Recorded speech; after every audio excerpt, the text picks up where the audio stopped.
ઔદ્યોગિક કલ્ચરમાં company સામાન્યતઃ કર્મચારીઓનું union બને તેના વિરોધમાં હોય છે, પરંતુ મહેસાણા જિલ્લાના બહુચરાજી પાસેના હાંસલપુર સ્થિત સુઝુકી મોટર કંપનીના કર્મચારીઓ પોતાની રજૂઆત યોગ્ય પ્લેટફોર્મ પર કરી શકે તે માટે કંપનીના સહકારથી જ સુઝુકી મોટર કામદાર યુનિયનની રચના કરવામાં આવી છે, જેને લઈ રવિવારે યુનિયનના ધ્વજ અને તકતીનું અનાવરણ સાથે સ્નેહમિલન કાર્યક્રમ યોજવામાં આવ્યો હતો.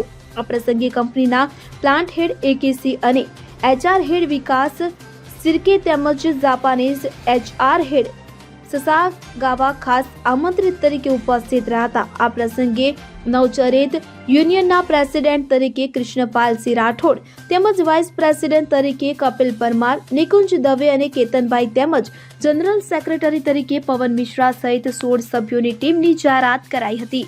ત્યારે ઔદ્યોગિક જગતની આ પ્રથમ ઘટના છે કે કંપનીના સહયોગથી યુનિયનની રચના થઈ હોય.